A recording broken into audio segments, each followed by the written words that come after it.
So being somebody who has organised many conferences and seminars and so on for over the years, one of the things that I know is that it's always good practice to put the most boring speakers on after lunch.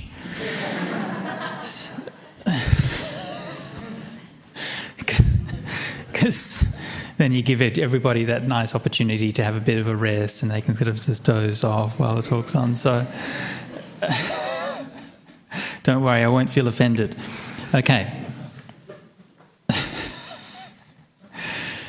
That's my karma. If that happens to me, that's my karma.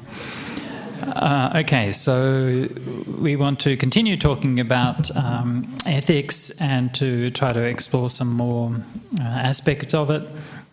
And here, on this slide, I've got just a kind of a nice summary of what I think is the Buddhist approach to ethics, summarising up many of the things Ajahn Brahmali was talking earlier. If the intention is good, then happiness results. If happiness results, the intention was good. And the important part about it is we can know what happiness is and we can know what good intentions are. Of course, we can't know these things absolutely. We can't know them all the time. We can't know them with perfect clarity. But at least we've got some idea. Yeah? So we've got some idea of whether a certain action has led to people being more happy or satisfied or content or something. And we can have some idea, was our motivation coming from anger or ill will or from kindness and so on. And when we put those two things together, we can of course then use them to test those things. Yeah? So for example, you might do an action, you think, well, I have this good motivation to do this action, but it ends up with a terrible result and everyone's suffering and so on. So then you think, well, what's going on there? Was it really the case that my motivation was pure? Perhaps I was actually acting out of some hidden motivation I wasn't aware of. So these things can be used to help to check and balance each other. And I think this is one of the great things, I think, about the Buddhist approach to ethics. It's not based on something which is unknowable. Okay? It's not based on the will of God. It's not based on natural law. Right? The idea of human rights. I'm a great supporter of human rights in terms of the practicalities of it, but in terms of the theory of it, what on earth is a human right? I have not the faintest idea. You know, it says we have these rights are every person has these inalienable rights. Yeah, self-evident, isn't it? What it says in the American Constitution or something? These things are self-evident. All men are created equal. Yeah. Okay. And or is it we hold these truths to be self-evident, all men are created equal, is that right? But they obviously didn't hold it self-evident that women were created equal.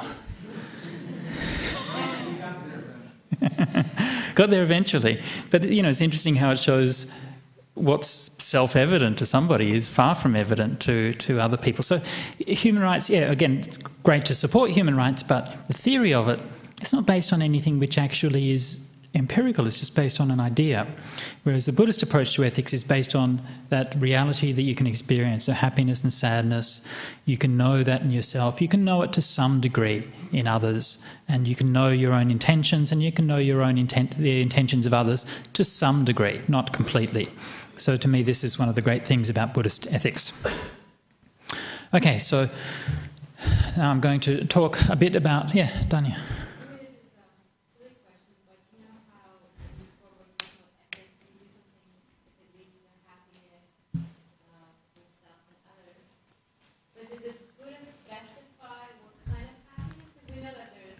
Huh.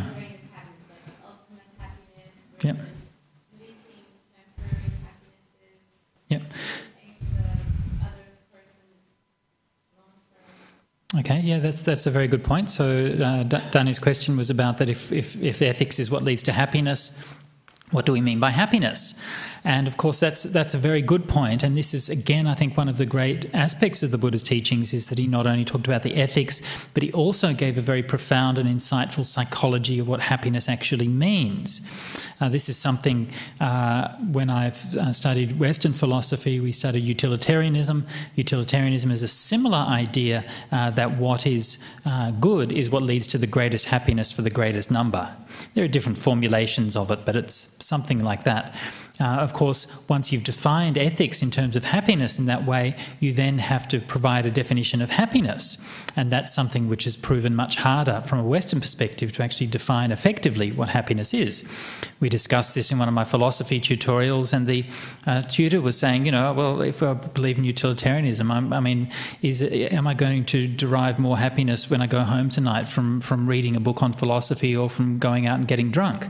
He says, well, actually I derive a lot more pleasure from going out and getting drunk, but I think that reading a philosophy book's a better thing to do, right? So we have to have some more meaningful understanding of what happiness is. So the Buddha gave quite a detailed analysis of that, and we'll be talking more about that during the course. But for example, we have the kama sukha, the sensual happiness, right? Which is the easiest kind of happiness to get, but the least worthwhile form of happiness. But it's still happiness, right? It's still better than not having it, right? It's better to have a nice meal than to not have a nice meal, but it doesn't matter all that much in the scheme of things. And then you have the happiness, for example, of the Buddha called abhyaseka sukha, which is the blameless happiness that comes from keeping precepts. Right? So this is a more subtle kind of happiness, which may or may not be a kind of feeling. Yeah? You think about that. If you keep your precepts, sometimes you might do a good thing and you actually feel happy, right? You're in a good mood afterwards. You can say, well, I have a happy feeling. But sometimes it might not actually be a happy feeling. You might not actually be in a good mood, but you still, in a sense, have a sense of contentedness or satisfaction that you've done the right thing, right? Even though you might not describe it as actual happiness. But this is also a more subtle form of sukha, of happiness. And then other forms of happiness, like the happiness of samadhi in meditation, the ultimate happiness of nibbana, and so on. And so that obviously plays into this particular formulation, that when we're thinking about what the happiness is the outcome, then we should be aiming for what is the most profound form of happiness. Yeah? What's the most subtle form of happiness? And so one of the features of the Buddha's path, if we're practicing it properly, is that happiness grows and develops through the path from relatively ordinary, straightforward forms, and gradually builds on and conditions and becomes deeper and more profound as we keep going. Okay, precepts. Don't kill, don't steal, don't betray your partner. All right, got that? Next.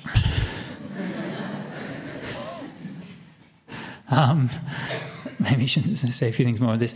Okay, so in these precepts I'm summarising what the Buddha called the dasa kusala kamma pata, right? The 10 skillful ways of action, of karma. And these dasa kusala kamma pata are very similar to other formulations, like the 5 precepts, the 8 precepts, and so on. But they're more framed in terms of ways to live, rather than specific precepts that shouldn't be transgressed. And this is similar to the point Ajahn Brahmali was making earlier about the idea of positive ethics, something to aspire to. And you actually find this mentioned explicitly in the suttas in a few places, where the Buddha says, I didn't have to admonish my monks and tell them do this and do that, but it was enough for me to do it, and then they saw that and they would emulate that example, so they would follow my example. So as long as the Sangha was practicing well, then there wasn't any need to be laying down lots of rules and so on. So these dasa kusala kammapata are more in the sense of principles to follow and to develop through your life, rather than necessarily precepts as such. And when we see how they're described in the sutta, so I'll just come over to have a look at the sutta itself.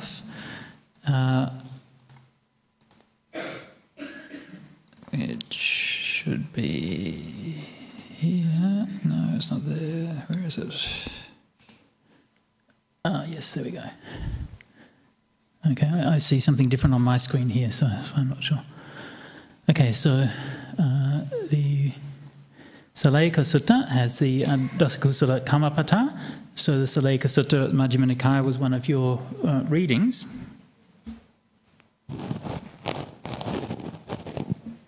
I won't go through the whole sutta, but just notice here we have the parallels for the Saleka Sutta. one parallel in Chinese, another second parallel in the Chinese Samyukta Agama, and the Vairāñjika Sutta in the Pali. Next Pali Sutta also is very similar. So in the Saleyaka Sutta, so you have to excuse me, I have to turn my head because again I can't see the what's on the screen in front of me.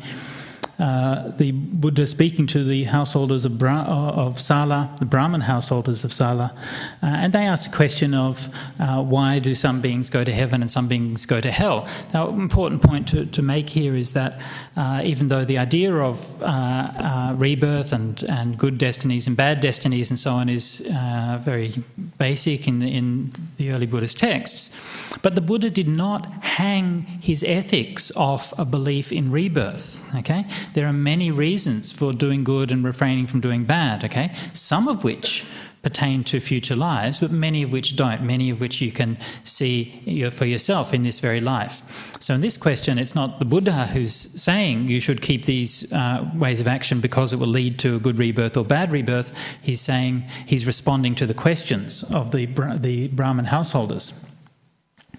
And his answer is that when they live conduct in accordance with Dhamma. Now, this might seem a bit obscure, like what is the point that the Buddha is making here, but put yourself into the Brahmins' points of view. Their point of view is that you go to heaven by practicing the Vedic rituals. Okay, and you go to hell if you don't practice the rituals properly. Right? That is what the word karma meant before the Buddha came along and redefined it. Okay, karma is the rituals that you perform. So the Buddha is making a radical shift here by saying karma is what is your intention, what is your behaviour. And then goes and outlines the kinds of behaviour, 3 kinds of bodily conduct, 3 kinds of verbal conduct, 3 kinds of mental conduct. And I'll just skip over the sort of the negative side and just go straight on to the positive side. 3 kinds of bodily conduct. Someone abandoning the killing of living beings become ones who abstains from killing living beings. With rod and weapon laid aside, gentle and kindly, he abides compassionate to all living beings. So again, you can see so formulated so clearly here this idea of a positive ethic. Okay, it's not merely I'm not going to kill, but I'm going to live compassionately for all sentient beings. Isn't that a wonderful thing? That's not just a precept to keep, but that's something to aspire to in our life. You know, it's curious that it's become so ingrained in the Buddhist tradition that, you know, the precept is I'm going to refrain from this, I'm going to refrain from that, I'm going to refrain from that. In modern times, you have someone like, say, Thich Nhat Hanh, the famous Vietnamese teacher, who's developed his own set of precepts where he's sort of phrased the precepts in a positive way, right? Which, terrific, but it's already there, right? You don't actually have to reinvent that. That's actually what the suttas say. And they actually phrase it in this positive way much more often than they do just in the bare way of I'm going to refrain from this. This is the normal way that precepts are presented right throughout the suttas. Okay, so similarly, abandoning taking what is not given. Abandoning sexual misconduct, of course, is an interesting definition here. He becomes one who doesn't abstains from sexual misconduct, doesn't have intercourse with such women as are protected by mother, father, brother, sister, relatives, as have a husband, as entail a penalty, and those which are garlanded in token of betrothal. So the first thing that we can infer from this is that it's fine for women to have commit adultery with anybody who they like, because that doesn't come under this rule. Okay? It's just what it says. Don't blame me.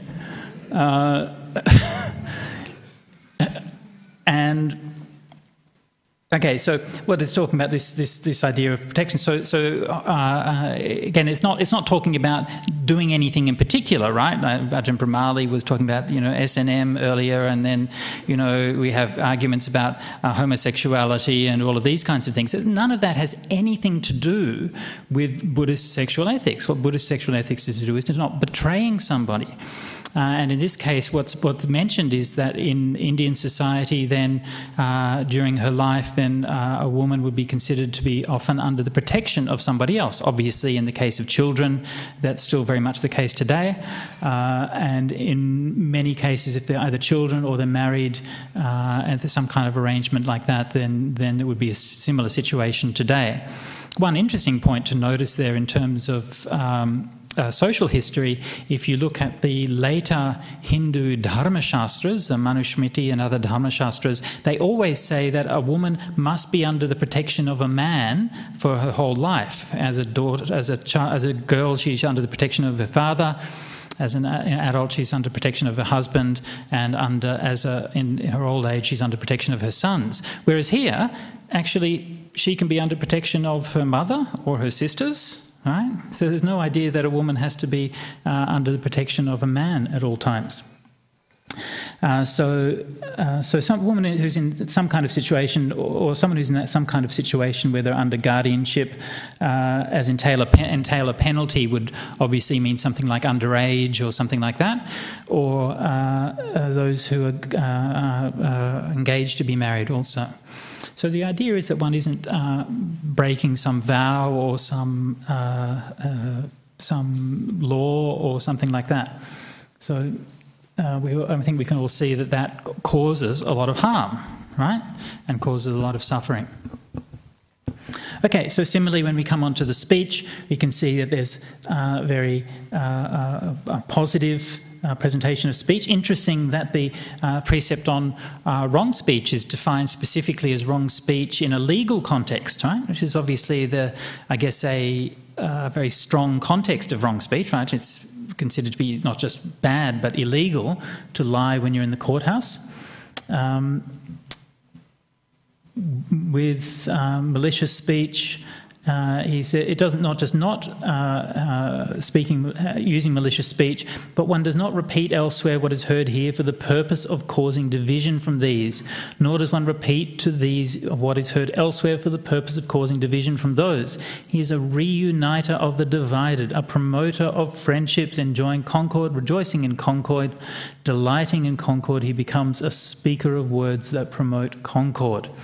Okay, so this is actively using speech in a way that's going to be meaningful and useful. Very important to remember, something you see often disregarded in the Buddhist world. Buddhists often seem to think that not saying anything is always okay, right? Well, you can always get out of a problem by not saying anything, and being silent is always a valid choice. Well, it's not. It shouldn't be. Yeah? And I think this is often too much the case in Buddhism. And we've even been told that by people in Australian society. I remember hearing a talk by Professor Jeff Gallup. Many of you would know him, was ex-Premier of WA, and quite well known. He was one of the patrons of Jhana Grove and so on. And he gave a talk to the Sangha once in Canberra, and the theme of his talk to the Sangha was how the Buddhists in Australia need to speak more. Right? And people and politicians and people who are running Australia want to know what the Buddhist community thinks and how we feel about things and what our opinions on different issues are. But they don't know, and they can't find out. Who do they ask? Yeah? Who speaks for Buddhism, for Buddhists and Buddhist values in Australia? So I think this is something that's important to know. And remember this in your workplace, yeah, in your family, at your school. Yeah, when the opportunity comes to speak out about some Buddhist values, take that opportunity. Don't be shy. Buddhist values are wonderful. Yeah. You don't have to be backwards about it. You don't have to push it down people's throats, right? But when the opportunity comes to speak up and to be confident that we have something to contribute in those environments. Okay. And then the next one also is very good. Abandoning harsh speech, right? Abstains from harsh speech. Speaks such words as innocent. I'm not sure if innocent is the right word. What's the word innocent? I can't remember. Innocent. Pleasing to the ear, kanna sukha, and lovable, as go to the heart, are civil, desired of many and dear to many. Okay, so this also is something to aspire to, isn't it? Right? It's not just not gossiping or not saying nasty things, but how can we use our speech in a way that's going to create the most positive emotional environment? Not just conveying accurate information, but creating a positive environment where people feel respected, people feel cared for, people feel listened to. Okay. Abandoning gossip. I don't like the word gossip here. I don't think that's an accurate translation. I would say meaningless speech, something like that. What do you think, Ajahn Brahmali? Yeah, meaningless speech or silly stuff. Sorry? Idle chatter. He becomes one who abstains from meaningless speech or idle chatter. He speaks what is seasonable, isn't a great translation. It just means what is at the right time. Okay, what is at the right time? What is factual? What is good? What's a dhamma and what's a vinaya? He speaks at the right time. Speech worth remembering, which is reasoned, definite, and connected with the good. Again, this idea that our speech should be meaningful and articulate is also something that's very important to remember when we're developing this factor of right speech. How articulate is our speech? Are we framing our ideas in a manner that is comprehensible for the person who's listening? Right? This is something which is part of compassion. The person we're talking to, we have to assume, wants to understand us. Yeah? And so it's up to us to make the effort to phrase what we're saying in a way that they can understand. Not saying too many words, not saying too little, and phrasing it in a way that's clear and well articulated. The word for definite there is pariyantavating, having a limit. Pariyantavating. I mean, there's not talking forever. Pariyantavating. Okay, yeah, pariyantavating. Having a limit, not talking for too long. Okay, excellent. Speaking of which, we should have a break sometime soon. And yeah, just the thing about gossip. People often get kind of paranoid about gossip, but interesting that recent sociological studies have shown that gossip actually has a lot of very constructive functions within a society, right? And because it's how you learn about things, right? So there's nothing inherently wrong with gossip, right? Gossip just means two people talking about somebody else. But how are you talking about them? Are you talking about them in a kind way, a compassionate way, and so on? And so this again is something where we need to reflect on our motivations, and also, you can see that line of wholesome and unwholesome. One way of noticing the difference, if you're talking about somebody, right? Imagine you see somebody doing something, later on you talk with somebody else about it, and then you see that person again, right? When you see that person again, are you happy to see them? Do you feel better to meet them this time? Do you feel like you understand them better than you did before? Or do you sort of feel distant from them, right? Do you feel that sense of disconnection, yeah? So if you're speaking very negatively about someone, then you're creating that sense of disconnection, and you'll feel that. Yeah. Okay, let's sit for a meditation for 10 minutes.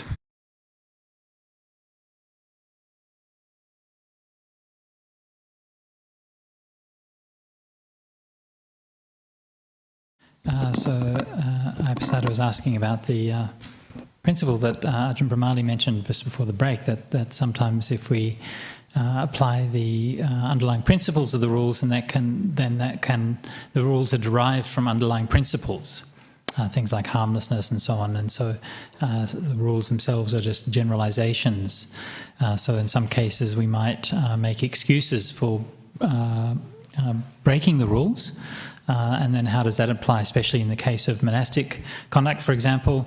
One of the basic rules in monastic conduct is to be celibate, and if we break that rule then we're no longer ordained. But then somebody might come along and say, well, out of compassion, I'm going to go and have sex because, it'll make her feel very happy, so...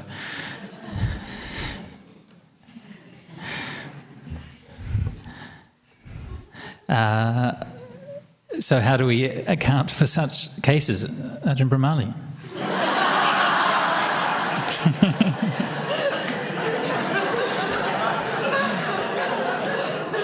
That's really unfair. Unfair? Come on, it was your thing.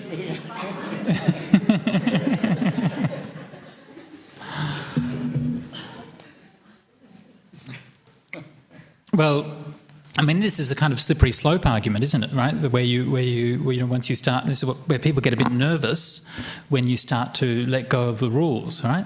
And you think, oh, well, what can happen? And so, of course, yes, that principle can be misapplied, just like anything else can.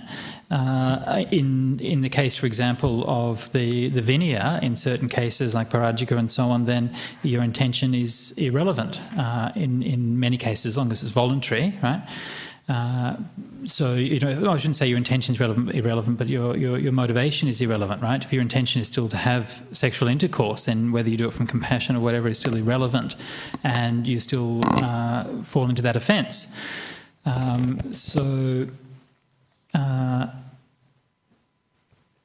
One thing which has really helped me in that regard was some studies which was done on developmental ethics, and this was something which was talked about by Carol Gilligan, the developmental psychologist, and this is based on research work that was done in the 70s.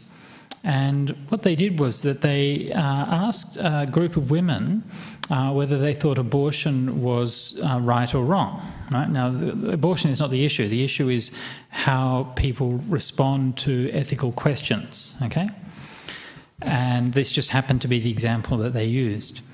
And what they found was that, and this is grossly simplifying something which was a much more subtle study, but the very crude terms, when they asked them, they found that they could group their answers in three kinds of answers. Okay, one kind of answer would be basically, well, I'm going to do what I like and stuff you, right? So this is a kind of what they classified as pre-conventional. It's based on essentially on the ego. I'm going to do what I like, and that will justify it. Another kind that they said was based on what they call conventional ethics. Well, such and such is right because it's the law, or because God says so, or because it's our tradition, or something like that. Conventional ethics. And the other kind is a post-conventional ethics, which is, well, if a post-conventional response to it would be something like, well, I think that the principle of preserving life is very important, but there may be mitigating circumstances in some case if we consider the welfare of the woman in this context, and so on and so forth. So this is a post-conventional ethics where you can reflect on what's happening, right? And one of the interesting things that they found in that study was that, generally speaking, they did it. It was a longitudinal study. They retested the same group of women over several years, and what they found was that some women, when they first tested them, might be pre-conventional, right? They only cared about themselves and didn't care about ethics, and later on they might adopt a conventional sense of ethics, right? Let's say maybe they might be fundamentalist Christians and say abortion is always wrong, or some people who'd been coming from a conventional point of view later on might come from a post-conventional point of view, right? They might have earlier said this is definitely wrong because God says so. Later on they might say, well, there are some cases where we really have to consider the context and able to reflect on it. So they found there was that development, but there wasn't any backwards development, right? There wasn't any regression the other way around, right? There was nobody who went from a post-conventional backwards to conventional or pre-conventional ethics. Yeah? So this was a very interesting finding, and it did suggest that there's a very real progression in the depth of our understanding of ethics through life, which obviously happens at different rates for different people. But one of the things that shows also is that these different aspects or different ways of looking at ethics are useful for different people in different contexts. Okay, so for some people, when they're just developing their understanding of morality, then they need to be given rules. So to go from the pre-conventional pre-conventional ethics to conventional ethics, you need to do that, right? So if you're talking to kids, for example, you need to say, don't do this. Don't put your hand on the stove, right? Don't hit your sister. Yeah? And you don't need to say, well, you should reflect about whether hitting your sister is going to be causing a greater balance of pain over pleasure, and so on and so forth. Right? And so later on, as they mature, they can see more contexts, right? And so they can gradually learn to grow up. But of course, we do that at different rates, don't we? Right? We don't all do that completely. Generally speaking, as adults, we're able to reflect about ethical issues, but we don't always do it very well. We do it in some places better than others, and so on. Our development isn't perfect. But I think this is a good way to look at it and to think about it. And one of the other points when we understand it in terms of that model is also very useful, is that it's very easy from a conventional point of view. It's very easy to confuse, either deliberately or accidentally, to confuse a pre-conventional and a post-conventional point of view, right? So speaking, again, to come back to your example, if you're thinking from a conventional point of view, monastics should keep the Vinaya, right? So a post-conventional point of view might be to say, well, there are certain contexts where you can reflect and so on and say, well, there are cases when you don't have to keep the letter of the Vinaya because it will actually cause more harm than it's supposed to, and so on. But then that kind of language can easily be co-opted to justify what essentially is just a pre-conventional point of view. I want to get what I want. Right? And so you can use the language to try to justify that. So this is, I think, something which is actually very important. And when I understood and learned about that model, then that really helped me to put these things into place. It isn't necessarily easy to tell when those things are happening, right? But at least if we understand what that process is, we have some basis for being able to assess what's going on in that particular situation. Yeah. Yeah, Eddie. Yes. Just the chapter from here. For my part, am I right to say, okay, Buddhist ethics are not commandments? That's right, yeah. Being Buddhist, we are free, We are free from it. That's the thing is, how do I say this thing? We are free. Compared to other religions, you can't do this, that, and we want to remain to be free as Buddhists, okay? Yep. Ethics, if you can see it as like a guideline, for us, it's a guideline, for us to gradually improve and improve. You understand? Yeah, sure. That's how I see it as a Buddhist. I want to be free. That's free from any like a punishment to me. I don't want that. Okay. I will not punish you, Eddie, no matter how many reasons I have. But that is a very good point, and I think one which we need to emphasize is Buddhist ethics is not based on commandments. It's based on, and there was a phrase in the precepts, is sikkhapadang samadhiyami, I undertake the training. Yeah? So it's always first person, I undertake. Yeah? Not something anybody is imposing on you. And so, of course, that's much more of an adult approach to ethics, I think. It's not based on just being told what to do. Having said which, it's also interesting to see that the Buddha even used that kind of approach when talking to children. And one of the loveliest lessons on ethics is from the suttas, when the Buddha is walking into town and he sees these young boys playing in a pond and they're tormenting the crabs in the pond, pulling them out and pulling the legs off the crabs and stuff. And the Buddha says, what are you doing? And they tell him what he's doing. And they're saying, well, and the Buddha says, Buddha doesn't say to them, don't do it. He doesn't say, you're bad boys, right? He doesn't say, your parents are going to punish you, right? What he says is, well, when you do that, do you think those crabs feel pain? Yes. Well, do you feel pain? Yes. Well, do you think if somebody came along and pulled your arm off, how would you feel about that? Oh, I wouldn't like it very much at all. Well, how do you think these crabs feel when you pull their arms off? Well, now that you mention it, I guess they probably don't feel very good about it. Yeah? So even for little boys, he didn't tell them what to do. He didn't lecture them, but he drew out from them what they already knew, but they hadn't made it conscious. They hadn't integrated it, they hadn't made it part of their lives. But somewhere inside them, they already knew that. And very often I get asked by Buddhist families, they come along and they say to me, I want you to teach Buddhist values to our children. And I always just laugh and say, but your children already know Buddhist values, right?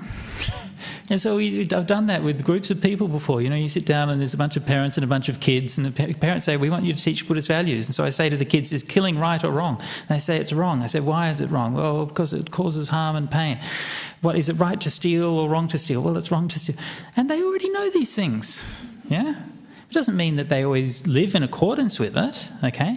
So again, the point is not to say that a job as an educator is to tell them what is right and what is wrong, but to draw that out of them, to make it conscious, to get people to reflect on it. And again, as we'll see the Buddha did with his son Rahula, we'll see that very shortly.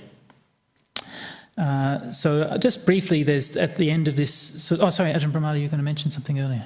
Okay. I just wanted to just reply very briefly to what Venerable was saying over there.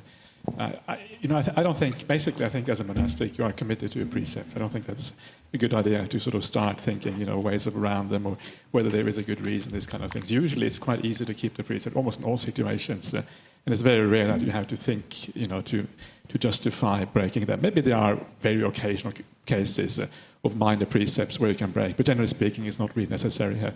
What I think is much more important is actually to understand that even if you keep your precepts 100%, as a monastic, still you can actually get away with really bad things. And one of the classical things that is not covered by the monastic precepts is like torturing somebody.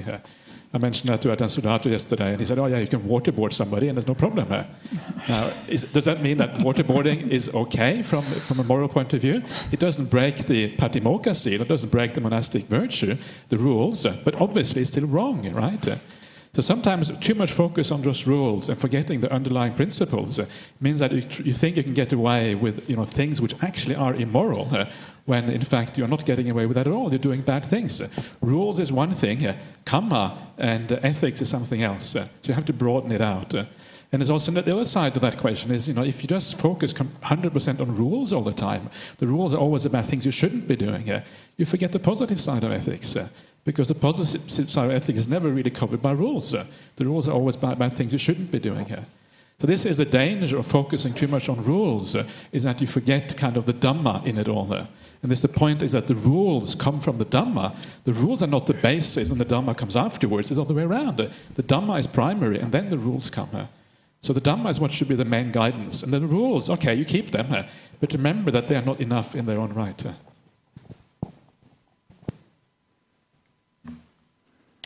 Okay, so we'll just briefly, the Dasakusala Kammapada, as well as talking about ethics in the more narrow sense of behaviour of body, speech and mind, also includes mental behaviour, and these are essentially strong forms of greed, hatred and delusion. So the first one is covetousness, so one does not covet another's chattels and property thus. What is another's were mine. So also he doesn't have a mind of ill will and wishes that may these beings be free from enmity, affliction, anxiety and live happily and so on. And he also has right view, which essentially is the right view of understanding that good action leads to good results. So again, I won't go too much into that because our main focus is on ethics here, but just to show that the mental aspect, what lies behind the ethical conduct, of course, is ultimately the most important thing, and is what we're here in Buddhism to develop. These kinds of defilements or afflictions of the mind are what drive us to commit an ethical conduct. But it's next week in the section on samadhi that we'll be more talking about the training of the mind to overcome these kinds of unwholesome motivations. Okay. So that's that one. I also wanted to look at some bit more a lovely teaching on right speech, which we find in the Kakachupama Sutta. So again, I'll just come over here and look at this wonderful website called Sutta Central.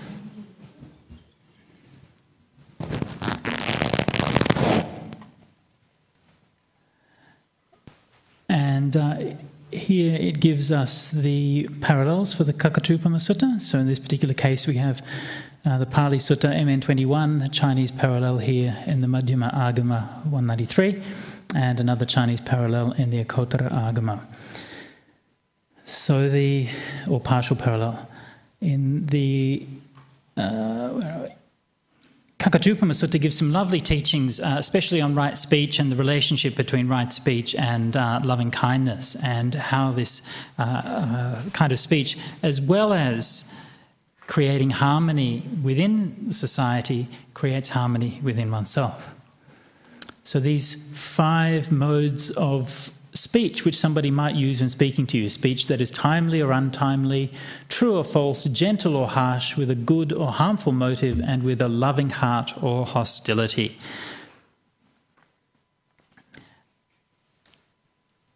Isn't that true? Right?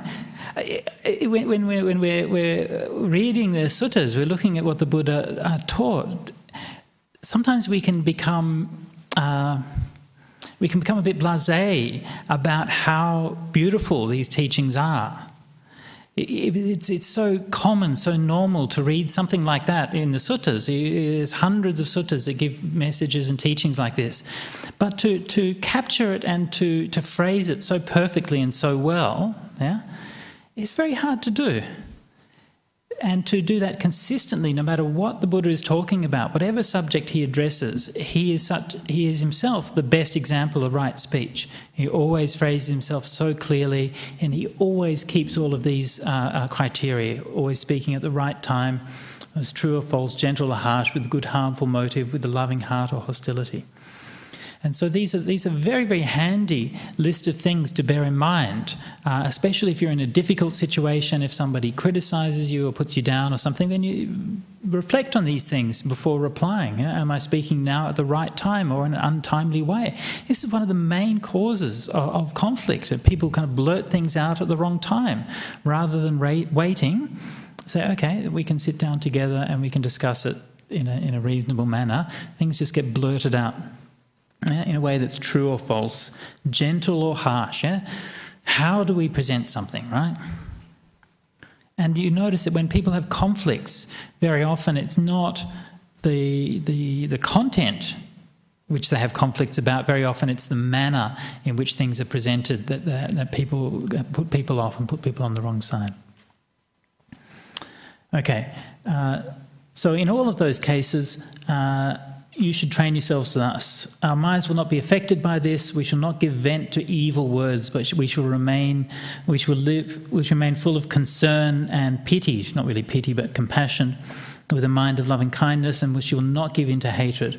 On the contrary, we shall live projecting thoughts of universal love, metta, to that very person, making him as well as the whole world the object of our thoughts, not really the thoughts, in this case is the citta, or the consciousness of universal love.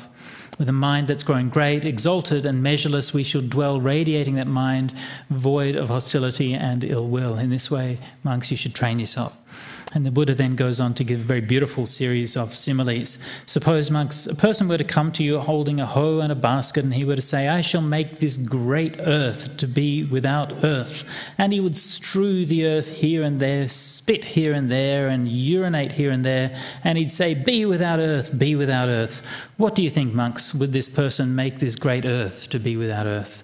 No, indeed, Venerable Sir. Why not? Because this great earth is deep and without measure.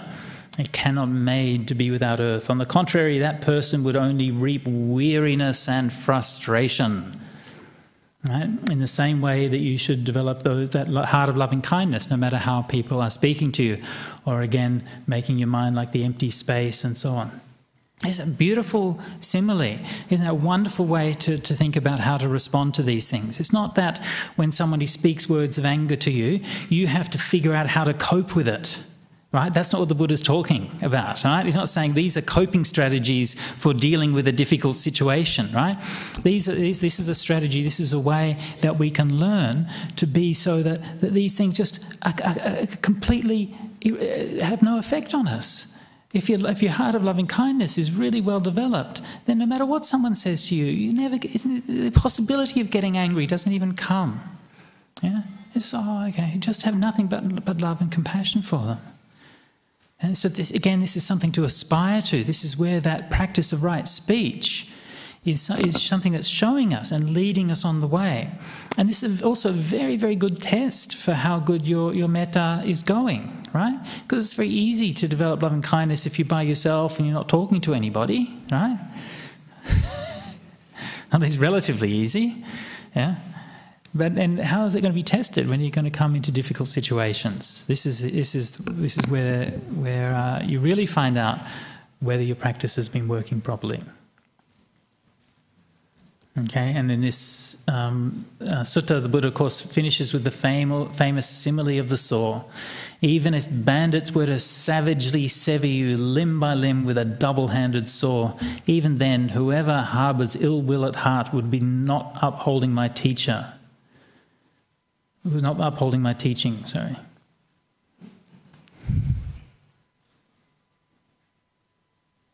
Right? That's something to aspire to.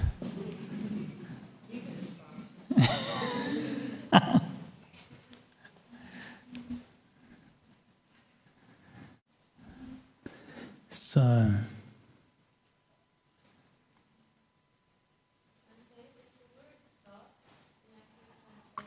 no, not really. No, it's the Pali word is Sujato in that case, like a heart of universal love or mind. Yeah.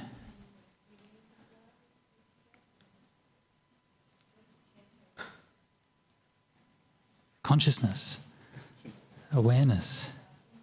Chitta, yeah, basically it's the same as chitta. Yeah, yeah. Yeah, so it's not just thoughts of love.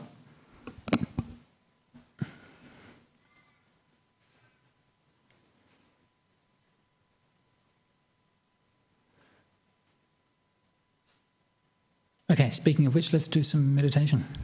Okay.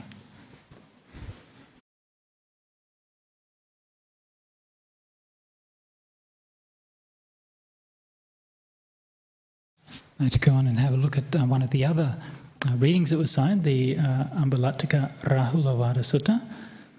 This particular one, Majjhima 61, has quite a large number of parallels. So, in the Chinese translations, Majjhima Agama, a couple of independent suttas, and these two translations here are in some of the Vinayas in Chinese translation. Also have some Sanskrit fragments. So these were from Turfan, as well as a version of this sutta found in the Tibetan Vinaya, the Mulasarasivada Vinaya in Tibetan.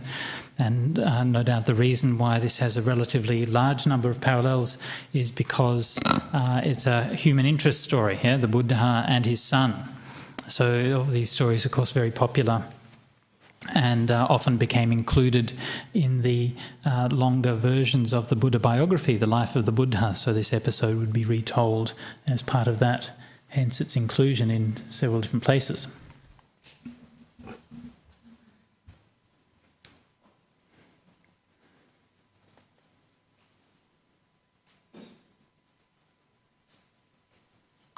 Okay, on one occasion the Blessed One was staying in the bamboo grove in the squirrel sanctuary near Rajagaha. Has anyone been to the bamboo grove in Rajagaha? Yes. It's full of gum trees. It should be called the Eucalyptawana. Now at that time the Venerable Rahula was residing in Ambalattika, and I don't even know, where is Ambalattika? Must be a little place in Rajagaha, I guess. Yeah. Oh, that's right, isn't it? Yeah, it's mentioned, I think, in the Brahmajala Sutta. Yeah, between Rajagaha and Nalanda. Okay. Okay, so in the evening, the Blessed One, having risen from meditation, proceeded to the Ambalattika to see Venerable Rahula, who, seeing him coming from afar, got ready a seat and a water for washing the feet. The Blessed One sat down on the seat prepared, and being seated, washed his feet. Then the Venerable Rahula, having saluted the Blessed One, respectfully sat down to one side. Notice that the Buddha washes his own feet. Interesting. Anyway, thereupon the Blessed One, having left a small quantity of water in the vessel, addressed the Venerable Rahula. So he's just sat down, he's washed his feet, and now he's using the foot washing water as a lesson for his son Rahula. Do you see this small quantity of water in the vessel? Yes, Bhante. Similarly, Rahula, insignificant is and this word samanaship, I give my apologies for this. This is Buddhist hybrid English. It's not actual language. What would you say, Ajahn Brahmali? The ascetic life? Asceticism? Even asceticism doesn't really... Yeah, ascetic life, or the spiritual vocation. perhaps might even be the thing, the ascetic vocation. Insignificant is the ascetic vocation of those who are,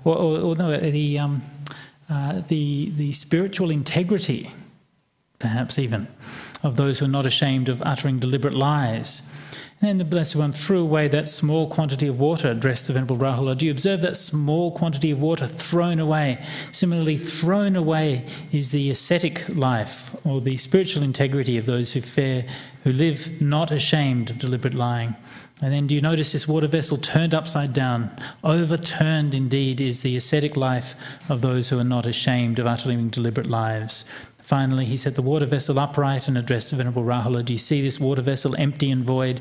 Similarly, Rahula, empty and void is the ascetic life, the spiritual integrity of those who are not ashamed of deliberate lies. So it's interesting that the Buddha went to see Rahula and then started speaking straight away about this particular topic. Did he have a reason? Right? Had Rahula been a naughty boy? I don't know. It sort of doesn't tell us. But, that kind of lesson, you wouldn't forget it, would you? Yeah? The Buddha's again speaking to a young boy. He's using this example, which is going to really drive home the point that he's making in a way that merely just telling him not to lie wouldn't work. And,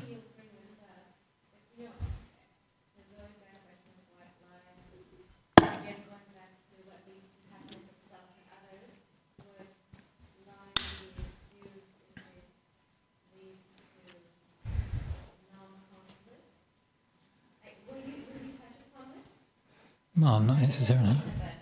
Well, so the question is, are white lies okay if they lead to non-conflict? And the answer is no. There's no such thing as a white lie in Buddhism.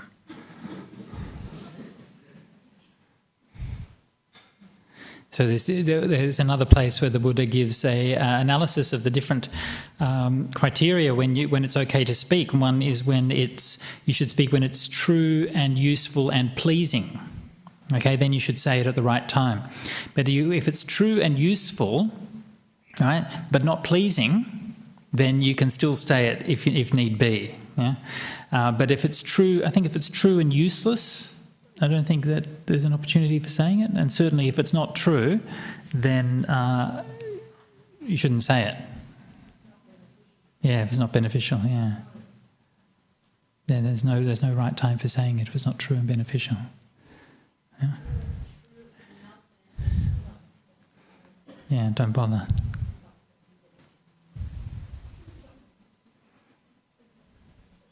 So the thing with white lies is that we think, it's all based on delusion, basically. It's based on this idea that, you can get out of causing yourself a bit of suffering or someone else a bit of suffering, but you end up always causing more problems in the long run, right? Basically, that's what always happens, and it's much better just to be honest.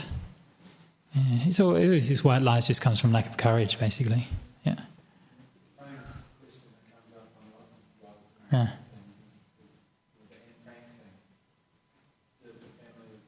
Uh-huh.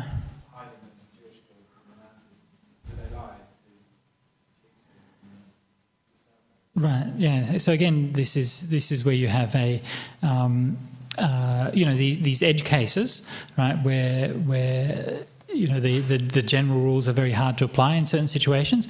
Almost all the time what you find is that there are ways of saying things where you're not actually lying, but where you're not necessarily giving away the truth as well. Yeah? However, obviously, if you're talking to professional interrogators, they're probably used to picking up those kinds of things.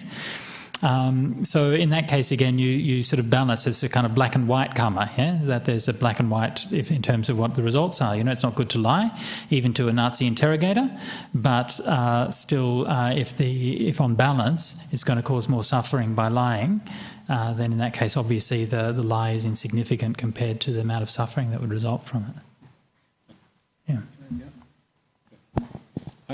I heard a quite a good story about that particular point some years ago. I can't remember who told me this story, but one of the famous German Buddhists who was a Buddhist during the Second World War, he was actually hiding a Jew in his house. And the Gestapo actually came to the door and they said, are you hiding, is there anything we need to see in your house and all that? He said, oh, no, please come in, please be welcome. It's no problem at all. Come in, just have a look around. And they said, okay, no need, and it's fine. And he closed the door. But sometimes just by being kind of brutally honest like that and being, kind of over the top, and you can actually find a way through that kind of situation. And that's what this Buddhists did. They didn't actually have to lie here. Yeah.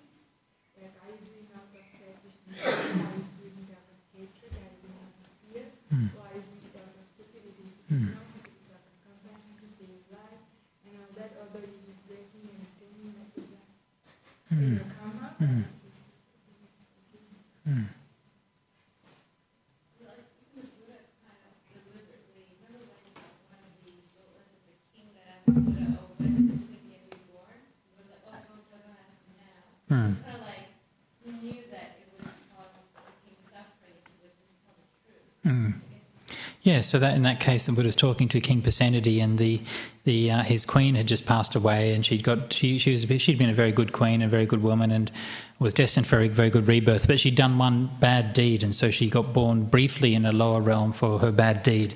And the Buddha, according to this commentarial story, the Buddha knew that in a week's time she was going to be released from that bad destiny and would go to heaven. So when the king came, he said, "Oh, where did my wife get reborn?" And the Buddha just sort of led him astray and confused him, which, given that it was King Pasenadi, wasn't all that difficult. And then after a little while, he forgot what he'd come there to ask and went back home. And then he remembered, "Oh, I forgot to ask that question." And then he came back, and the Buddha kept on doing that until after a week was up. And then finally he said, "Oh, yes, she's in heaven now." So, yes.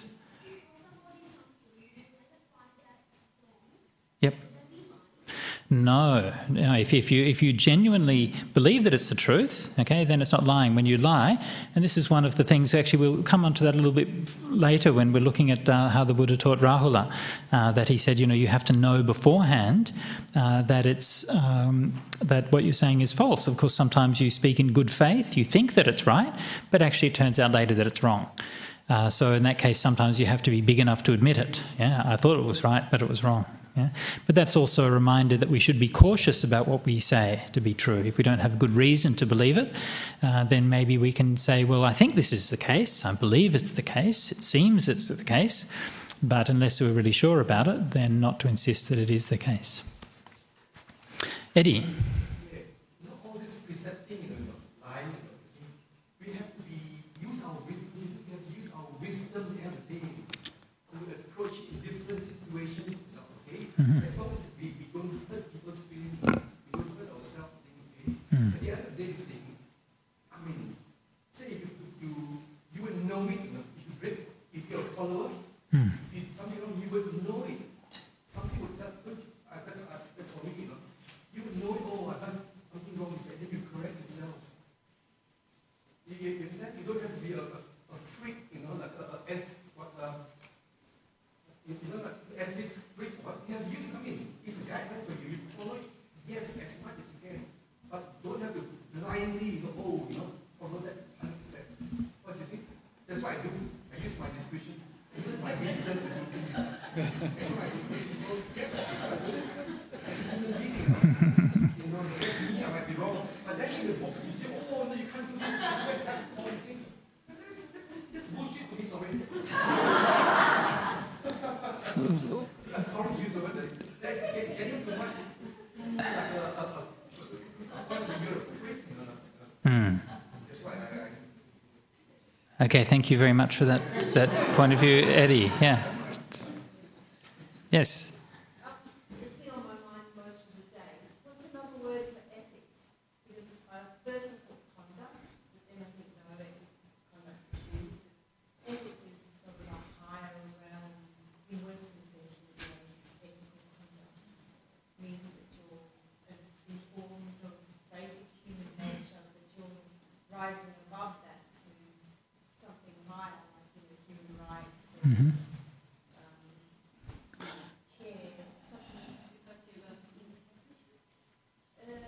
I think ethics, the way I sort of think of ethics, is sort of on a higher realm, higher level of thinking. Really? Oh, well, we're definitely aiming lower here. Well, I actually see ethics as the other way around, as being the opposite problem. And yes, it's not an ideal word to use for sila. Obviously, when we use these words, always bear in mind we're translating something from the Indic idiom, which is never going to completely capture it. But in my experience, the way the word ethics is used in contemporary context is actually much more impoverished than what we talk about as sila, and it rarely encompasses that kind of positive aspect of ethics. A few years ago, I sat on the ethics committee for the Royal North Shore Hospital in Sydney, Human Research Ethics Committee. So we had to oversee the sort of ethics submissions for all of there was actually two Human Research Ethics Committee in that hospital, but for a whole bunch of human research proposals, medical proposals. So there was anything from like cancer research to sort of behavioural studies and surveys of people and the services they're using at the hospital and all kinds of things. And there was a number of people who were sitting on the committee and evaluating these things.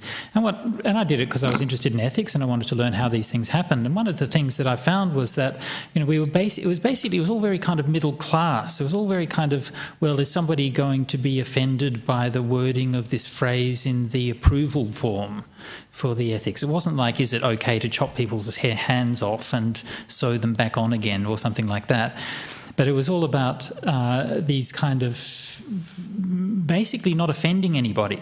That's really what ethics was how can we get by? And that's not to criticise, it's just to acknowledge that it had a very limited aim. The limited aim was to say, well, there are all these people who have an interest in what we're doing, who are potentially harmed by it, and is this going to potentially upset anybody or cause any harm or anything like that? But when it came to actually what I thought were more important ethical issues, then I felt that there wasn't any scope to actually even bring them up. Right? That wasn't part of our remit.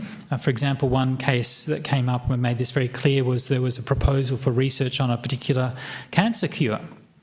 And the justification for doing this research was that, so when you're doing it, part of the ethics is you always have to have justification for it, right? So you have to be able to say, well, there's always some harm, so you have to be able to say, well, the benefits will probably outweigh the harm. And in this case, the justification was that a medicine for this kind of cancer had been introduced a few years ago, but now because it had been basically overused, that people were resistant to it and people were rejecting that medicine, and now we had to develop a new one. Right? So to me, that immediately raised the ethical issue of, well, is this an appropriate process to be going down, right? If we're just going to be developing new medicines that are going to become obsolete within a few years, surely that raises that question of, well, where's the balance of benefit and harm over this? But that kind of question we couldn't even raise within that context. So my own perception and experience is that the word ethics is used in modern context in a very minimal sense. What is inoffensive? Right? What can we get by all these different people without anyone getting too upset by it? Yeah. Using the word ethics today, I haven't heard the word morality. And that's probably has all kinds of baggage too. Yeah. With the power word, where does it stand? Can you say whether it stands in relation to ethics and morality? Oh, well, I don't know. I don't make any particular distinction, but just morals always has this kind of connotation. More the connotation is a bunch of kind of dried up old men telling people what they can't do. I mean, this is the kind of idea of has that implication. So we tend to use ethics as a more neutral or secular term, I guess. Yeah. I mean, often they translate sila as virtue, which in a sense is quite good. Conduct also, I think, is quite good. Even behaviour sometimes is quite good. Yeah.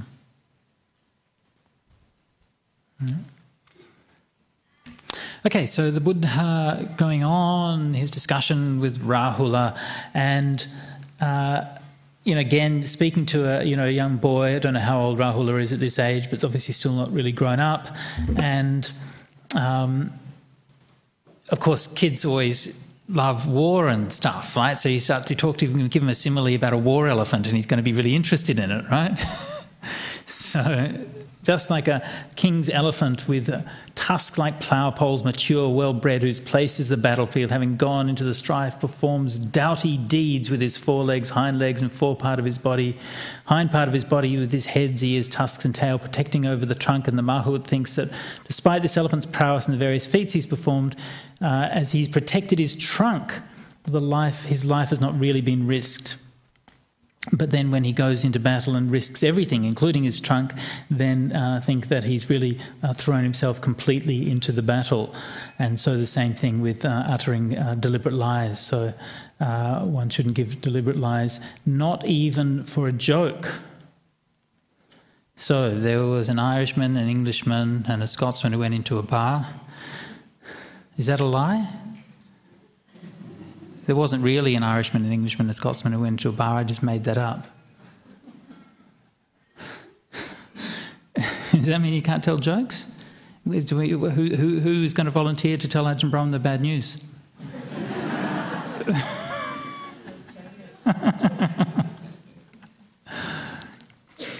So again, this comes back to the question that was asked earlier, whether if you say something that's to be wrong, that later turns out to be wrong, is that a lie? And that's not a lie. But one of the other thing that's being brought up here is that one of the basic ideas of a lie is that you're deliberately creating a false belief in another person, or trying to create a false belief in another person. So in that case, if you're telling a story or telling a joke or something, if you're not intending for them to believe it, then of course this is not lying in that sense. And the kind of lie that it's talking about here, maybe if you're in the monastery and you tell another monk, I just saw your kuti, it was burning down, and that monk runs along panic to see his kuti and it's not burning down. You think, ha ha ha ha, something like that. You've deliberately created a false belief in his mind. Okay, so that's the kind of thing monks get up to sometimes. Not all that often, I have to admit. Anyway, moving along. Okay, what is the purpose of a mirror? And again, notice how Buddha, when he's talking to Rahula, a young kid, always using these concrete examples: the water dipper, the elephant, the mirror. What's the purpose of the mirror? For reflecting. Similarly, Rahula, having reflected, should body action be done? Having reflected, should verbal action be done? Having reflected, should mental action be done? Whatever you want to do with your body, whatever physical action you do, then you should reflect beforehand. Now, this thing I want to do, would this be conducive to my own harm, the harm of others, the harm of both? Then it's unskillful, entailing suffering and productive of pain. Again, notice this connection between the actions that we choose to do and the outcome of it. What does it lead to? Does it lead to happiness or to suffering? When reflecting, you should realize that bodily action does not lead, it does lead to suffering, then you should on no account perform it. But if you reflect that when it does lead to your own happiness, the happiness of others, then you should do that action. But not only beforehand you should reflect in that way, while you are doing the action, you should also reflect while you're doing it, because of course sometimes you get it wrong. Sometimes you reflect beforehand, should I do this? You think it'll be good, but then while you're doing it, actually things turn out to be quite different. So then you say, if it turns out to be bad, then you desist. You stop doing it. But if you realise while you're doing it that it's working and is creating happiness, then you should keep on doing it and repeat it again and again and again. And similarly, having done the action, then you should review afterwards. Yeah? So when you look back again, because often, of course, we don't really know what the outcome of something has been until afterwards, and we've had time to settle down, look back, and to see what's going on. And then it has this idea of confession. And so this is something which is part of the monastic discipline we do every fortnight as part of the recitation of the monastic code, that we will confess any offences that we have against the Vinaya. And so again, this is a very good example of what Ajahn Brahmali was talking about, the shift from a kind of concern for people's intention and their behaviour to a concern with merely keeping rules. Now these days in most monastic traditions, when they do that, we recite a Pali formula which simply says, and often, depending on which tradition you're in, but often it just says, I've committed all offences, past, present and future, that I have committed or may commit or will commit, that are light or heavy, and no matter what it is and whatever world system it is, and so on and so forth, and it goes on and on about this. And then I confess them all, right? Which of course means you haven't confessed anything, right? Whereas the Patimokkha is very, very clear. When we recite the rules of conduct, it says, if a bhikkhu saramanena bhikkhuna apanena visuddhapekena santiyapati avikattabha, if a bhikkhu who remembers that offence should declare it, okay? One who remembers it. If you don't remember it, then there's no need to confess it. Yeah? And so this, I think, is a very, it's a very unfortunate aspect of how the tradition has lost sight of the purpose of this act of confession and turned what should be a very powerful method for helping each other and supporting each other in our ethical conduct into something which has become just a ritual. When we do the confession, it's not a matter of confessing and then you get punished for it in almost all cases, except if it's something very serious. When you confess it, the other person hears it, and then they say you should restrain yourself in the future. Okay? It's very, very important. It's not about punishing, it's about acknowledging it, and I will restrain myself in the future. Ayating sangvarisami. Again, quite different. When I grew up in a Catholic tradition, we also had that confession thing, and there's a number of differences. One thing that's different with the Catholic confession is that there's a very unequal relationship. There's the confessor and the confessee, right? There's there's the one who's done the sins, and then they've got the priest who's listening to the sins and has the power to forgive them. In the Buddhist system, you just do it. We do it among ourselves, right? The most senior monk can confess his transgressions to the most junior monk. It doesn't matter how senior or junior you are. You just confess it to anybody because we're all sharing that same code of conduct. So this is one important difference. And the other important difference is there's no notion of punishment. It's just a notion of saying you should restrain yourself in the future. In certain cases, if it's something that's very serious, then there are very minor forms of punishment to be undertaken and discipline. But in almost all cases, it's just an encouragement to do better in the future. Okay.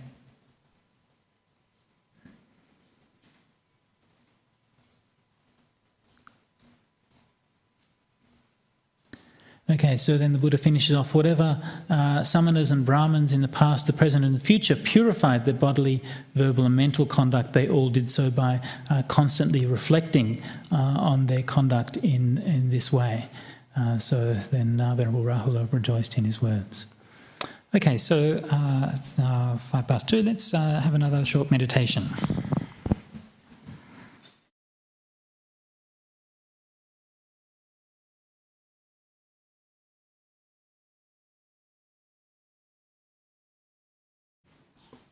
We'll continue just by rounding off some of the points from this afternoon's discussion and today's discussion.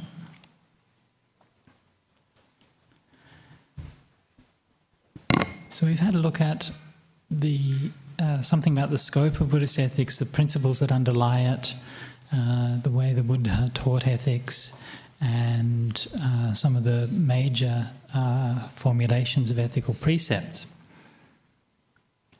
And one of the things that we've emphasized at each step of the way is how deeply Buddhist ethics is integrated within the Buddhist path as a whole. Of course, that doesn't mean that you have to be a Buddhist in order to practice Buddhist ethics.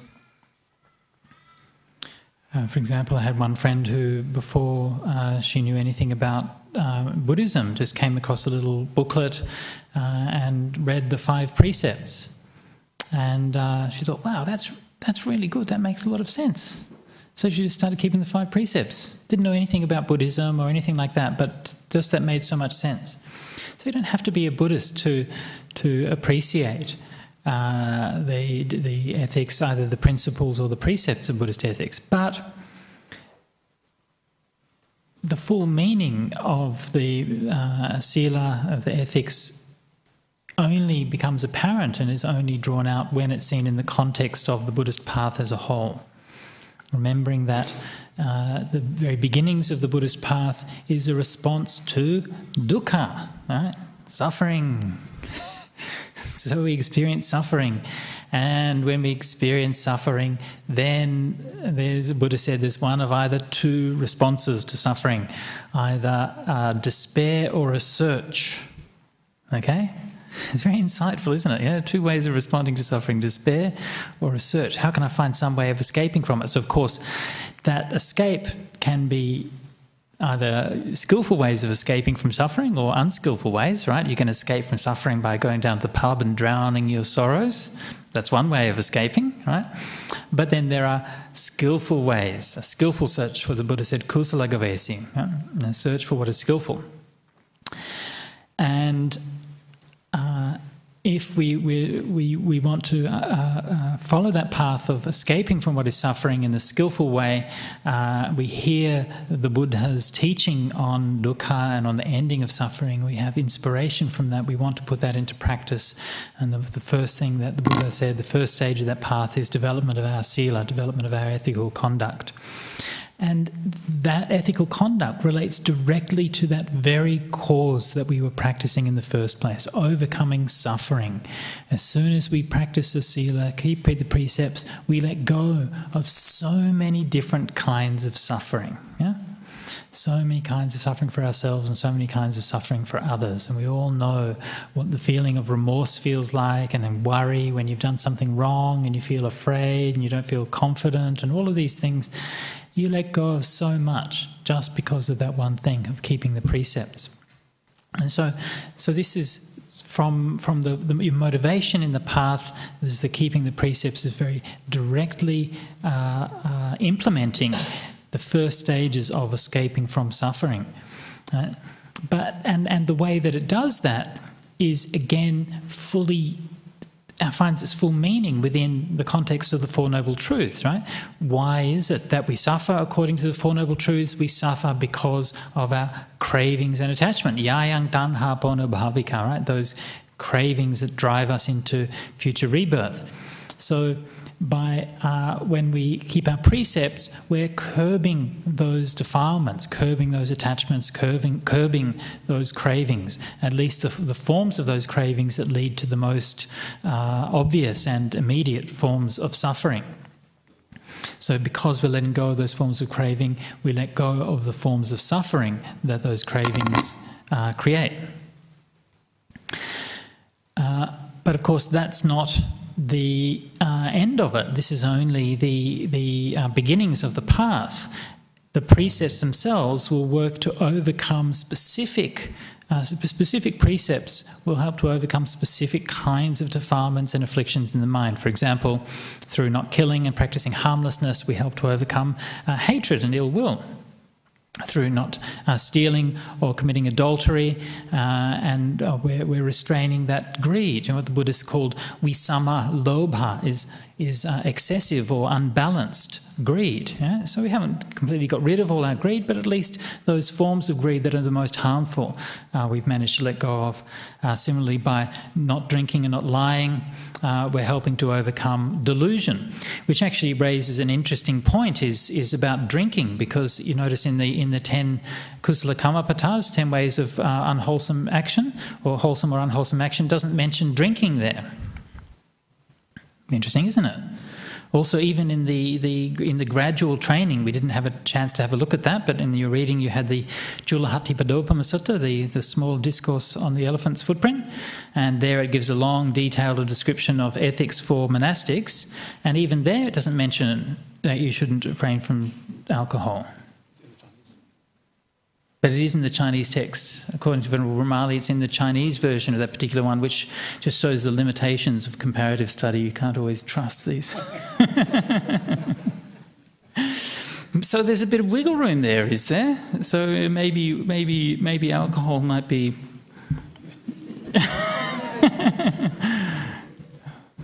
Some ears pricking up in the audience. Ooh.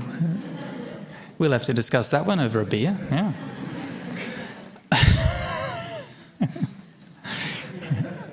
course, one of the basic reasons that it gives in the Buddhist tradition for saying that drinking is against the precepts is precisely because it causes you to break all the other precepts. Yeah, and that's something which I mean, it's so obviously borne out by experience, isn't it? Yeah? We know in society the costs of drinking alcohol is so massive.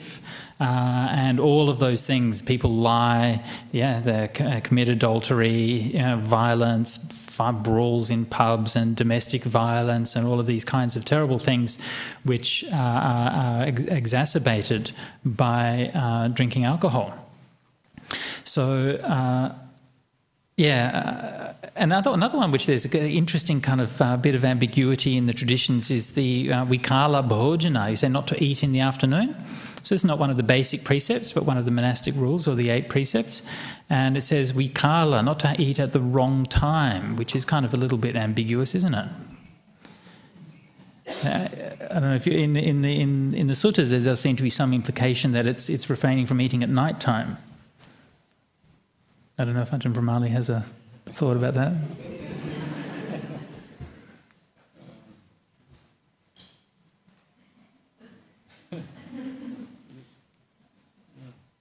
I think in the gradual training it says to refrain from eating at night. So, I don't know. Is there a bit of wiggle? Could we maybe slip in an afternoon tea there for the monastics, and that would be all right. Anyway.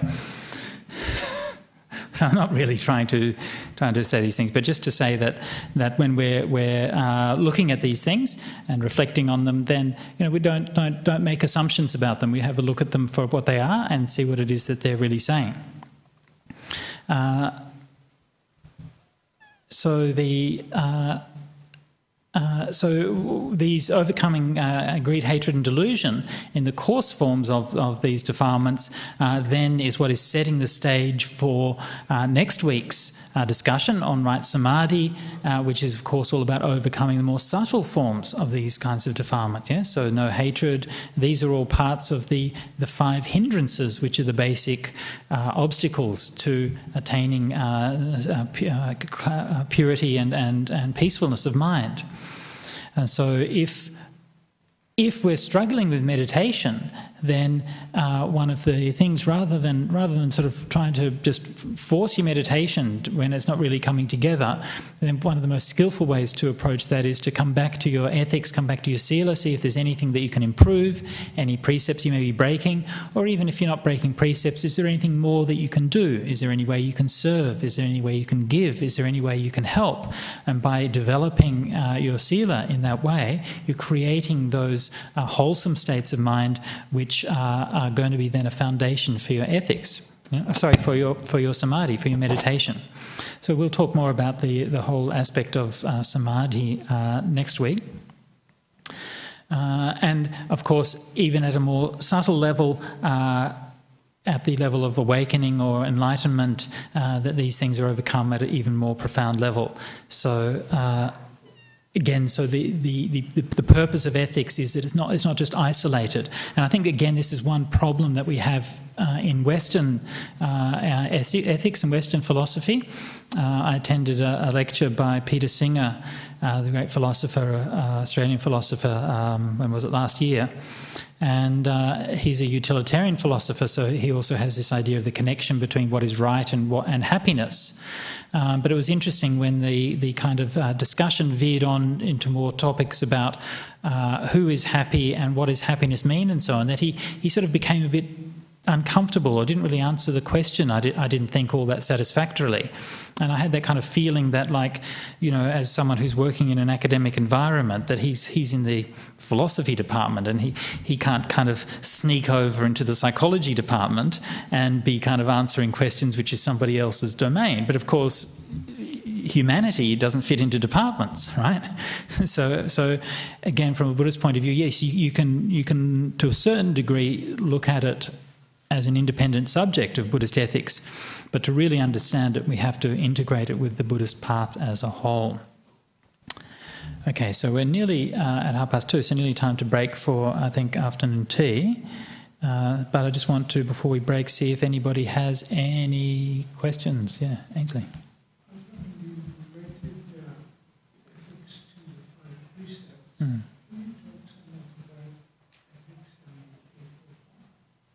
Ethics and the Eightfold Path. Okay, so the question was, we've related ethics to the 5 precepts. What about ethics in the context of the Eightfold Path? Okay, well, the Eightfold Path, of course, starts with right view and right intention. Okay, so we've talked a lot about how intention is the foundation of ethical conduct, right? So the intention of renunciation, letting go, goodwill, loving kindness, and so on. And this is laying the foundations for what are we going to do based on those motivations. And then the next 3 factors in the Noble Eightfold Path is right speech, right action, and right livelihood. Yeah? So, of course, right speech and right action being exactly the same as what we've discussed here. The one which we haven't talked about is right livelihood. And that's one which in the suttas we find is spoken about in quite a lot of detail for monastics, but only fairly briefly for lay people. And for lay people it says the 5 kinds of wrong livelihood is trade in meat, trade in human beings, trade in weapons, trade in poisons, and trade in live animals. Intoxicants. Isn't that 6 then? Or was it monks of Vanija? I think humans are living beings. Oh, is it in 2? Is it Satta Vanija? It's just Satta Vanija. Okay. So it's trade in meat, living beings, intoxicants, poisons, and weapons. Okay, 5 kinds of wrong livelihood. What about working in advertising?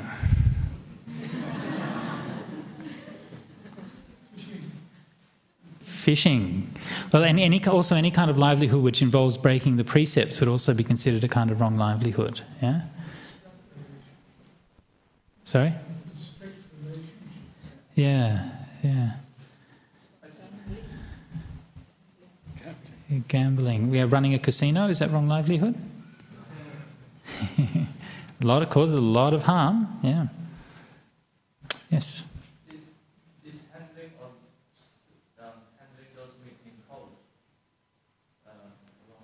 Oh, okay, so that's one of these kind of borderline areas. If you could say, well, if you're selling meat, say if you're running a butcher's shop, then that would be clearly wrong livelihood. Whereas if you're, say, stocking shelves in a supermarket, and one of the things you stock is cans of corned beef or something like that, is that also wrong livelihood? Well, you could try doing a protest. You could tell the bosses, I'm only going to stock the peas and the beans, and somebody else can put the corned beef up there. But that comes to another aspect of what right livelihood, which is I think important to consider, is that again this idea of positive ethics. So not just what can I get out of doing wrong livelihood, but rather what livelihood that can I do that's going to be of the most benefit, right? So, and I think that's where not just avoiding wrong livelihood, but thinking what's the best livelihood I can possibly have, right?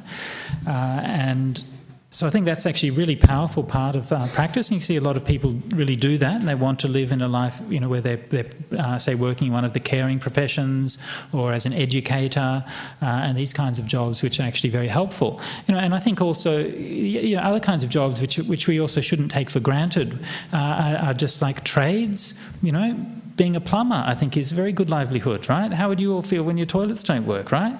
There's a lot of suffering, yeah? So being a plumber is right livelihood. Being an electrician, all of these kinds of things where you're really helping people, I think is definitely right livelihood. I think where you come to more questionable ones is things where, for example, advertising or sales and these kinds of things, where I was speaking to someone the other day who works in insurance, and he said, that they'd just been to a workshop and they've been told basically the whole day, they've been drummed into them, make people afraid. That's the message. Spread fear. And that's how they're supposed to sell insurance. Yeah. So these kinds of things I have to think are pretty borderline. Obviously, nothing wrong with insurance as such, but that's sort of crossing a line to, I think, to something which is quite unwholesome. Yeah. Yeah. Yeah.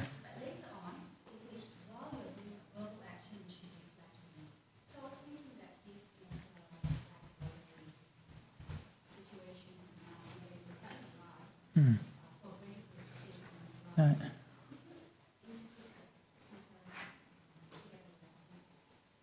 I'm not sure. Yeah, okay, so the question was, can we interpret the context of reflecting while you're saying something with the idea of that, let's say you're protecting someone from Nazi interrogators.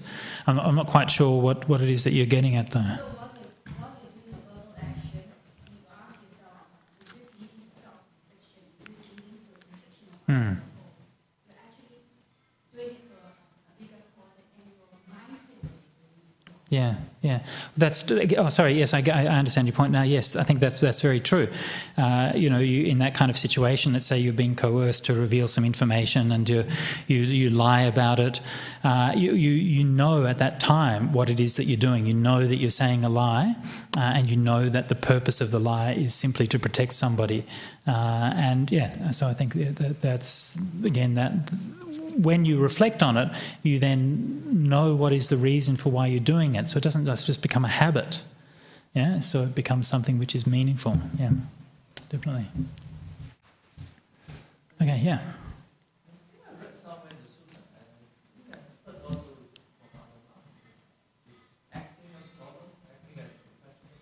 Is acting as a profession a problem? Are there any actors in the audience?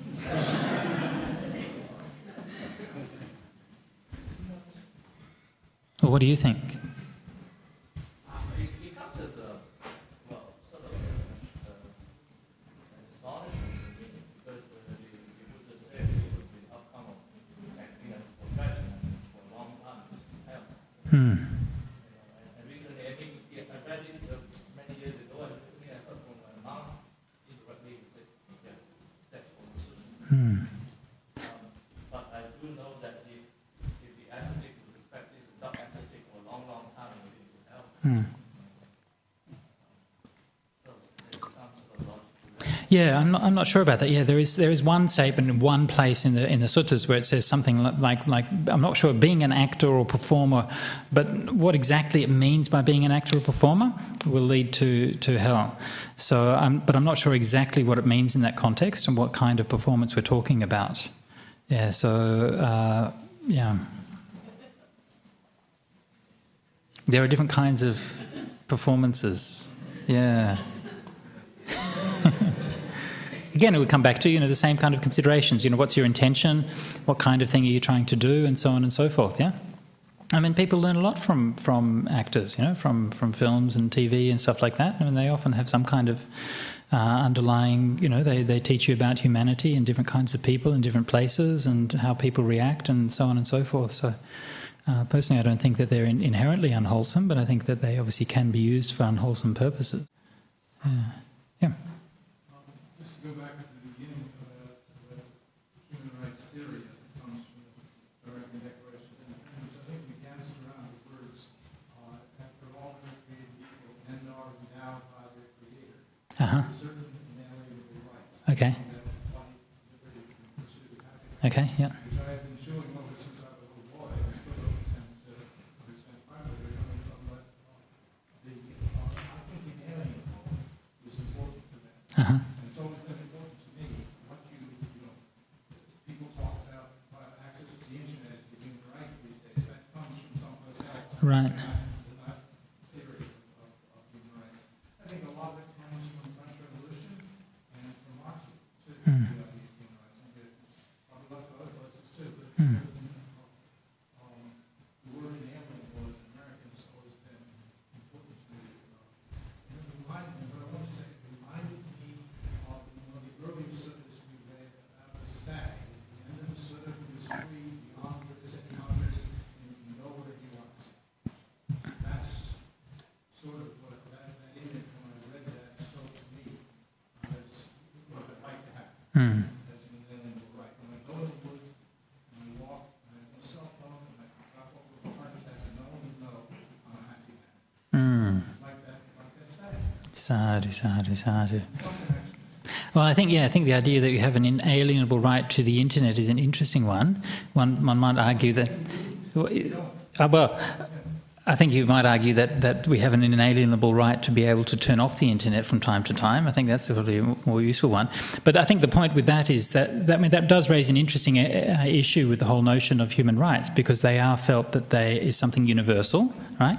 Now, the whole idea, the reason why using the internet becomes a human rights issue is because it is then an equality issue. If some people have that access to it, they have access to the education and communication and so on, and other people don't. So it does actually tap into important human rights issues, but of course is very much conditioned by history and time and place and context. And so this is, I think, one of the problems with the whole notion of human rights as a language for framing ethical problems, that it has this aspiration to be universal, but in fact is very contextual. Yeah. Okay. Yeah. Another big one which we hear every week is sport. Uh-huh. Ethics or not ethics of sport. Uh-huh. Every week we hear terrible things, don't we? I do not know. Do you? Well, they bite each other's arms. Uh-huh. Uh-huh. They drink too much and they Uh-huh. on the drugs, and yeah, it's very bad in sport today, it seems to be. Mm-hmm. And it causes divisions among people. Of course it does, yeah. Yeah. And I mean, this is one of the things which is so important about this, is you see that when, no matter what profession that you're doing, that if your ethical conduct isn't up to scratch, then so often you see people who just their careers collapse, their reputation is destroyed, and their future is just a mess, and it happens all the time because people are not keeping ethics. So this is something which is so important, no matter what context that you're in. We should break for a cup of tea in a minute. I'll just tell one very brief story.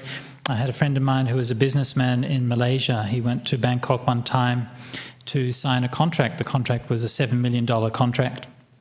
And he went out for the night before with the Bangkok businessman who was signing the deal with. And they went to a nightclub. And when they went to a nightclub, they all ordered a drink. And he said, "Oh, look, I'm sorry, I don't, I'm a Buddhist, I don't drink." And then they all ordered a hooker, right? So everybody has a prostitute. And apparently this is normal kind of business practice. This is how you seal the deal. And I said, what happens if you have, some of the business women there to do the deal? Well, they get a gigolo. Okay, well, it's equal opportunity, right? So, and then he said, "Oh, look, it's okay. I'm happily married. There's no need." And they said to him, "We all have a drink. We all have this hooker. No drink, no hooker, no deal." Right? So it's interesting, the psychology of it, isn't it, right? So they're having the deal because they know they're all as corrupt as each other, right? And they're all part of the gang because they're all in it together. And he was out on the outside.